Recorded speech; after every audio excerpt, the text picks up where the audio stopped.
Guys, and welcome to my talk on the gorilla troop that we have here. So my name is Jay, and I'm just going to talk to you about gorillas for the next couple of minutes, but also not limited to gorillas, because I would like to show you as well that just behind us we've got some white-necked manatees being pretty active as well if you're interested in them. But of course, the great draw to this part of the zoo is the gorilla troop that we have in front of us.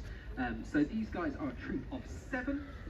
Just like you would find in the wild, there is a dominant silverback named Kaburi, who's a big man on campus here. So he's the huge male that you can see just in the middle here, who's just under 200 kilos. And then with him we have the 2 mature females of Majuku and Effie. Slightly younger than them, their kids are Alika and Gernot. And then the more eagle-eyed among you might have spotted that we have 2 newcomers as well. As of January and February this year, we have had 2 tiny gorilla babies born that are growing up before our very eyes, but are still only a couple of months old. So do look out for either Majuku, who will have her baby attached to her belly in the rather more traditional gorilla style, where the baby will grab onto mum and be dragged around like that. Or you might see Effie with her gorilla baby somewhere, who she likes to wear her baby like an ornament as a bracelet. So you might see on her right wrist a baby clinging on as she goes around eating. But like I say, so these guys are gorillas.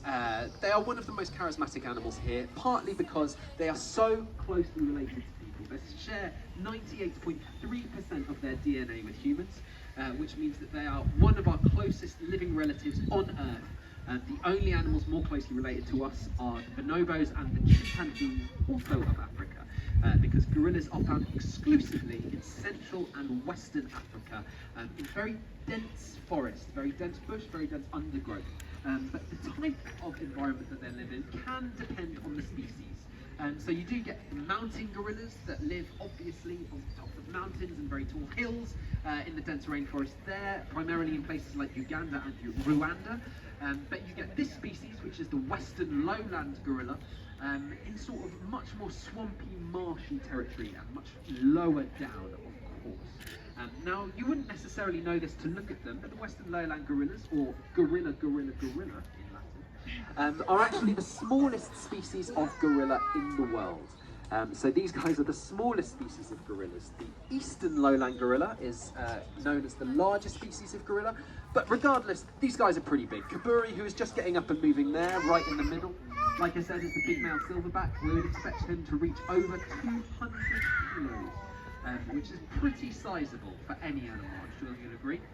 Historically, there were apes that were even bigger than that. The largest ape ever on record is a now extinct animal called Gigantopithecus blacki, which weighed about 300 kilos, so even bigger, even stronger than a male gorilla. Now these guys, as they're going around munching, you might be noticing that they're eating loads of vegetables, loads of pulses. They're looking around in the grass there for some different foods to eat, seeds, things like that. And that's because these guys are herbivorous, so they're not carnivores at all. You won't find them chowing down on a nice joint of meat, despite their bodybuilding tendencies. Oh no, these guys are just herbivores. And in the wild, they would spend a lot of their time doing exactly what they're doing now, looking for food among the swamps in Western Africa. Now it can take a lot of time to do this, and they need a lot of food. Sometimes about 20 kilos of food a day, which is a huge amount, but of course they are very large animals. It might surprise you to look at them though, that they're very well adapted to eating this diet too.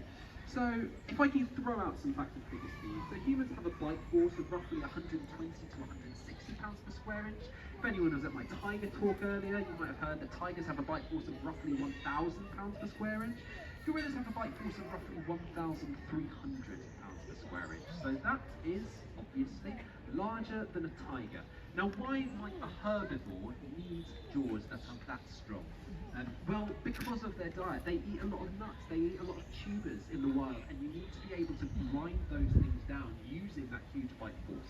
And of course, if you're a big male silverback looking to defend your troop, your harem of females, then also having massive canine teeth probably doesn't hurt with that bite force, either when you're trying to defend your territory against attack from other males. It is important, very important. So these guys, like I said, very closely related to us. They are great apes, so they go alongside us. It's the gorillas, the bonobos, the chimpanzees, the orangutans. These guys are the great apes, and then you've got the lesser apes as well, which are the gibbons. So all of them very, very closely related to us, even though these guys live in slightly different families than we do. Gorillas tend to enjoy the company of others, like I say, living in troops. Here you can see there's a family unit, and that is exactly how they would be living in the wild. There I can see a baby holding on to mum Effie, Majuku, sorry, just there, straight ahead. Just keep an eye on her belly as she comes over here. And they have a lot of things that are similar to humans, obviously being great apes. They have bedtimes as well, for example, and when they have bedtimes, they tend to make their beds. So gorillas are relatively famous for making nests, much in the same way you might think that birds make them.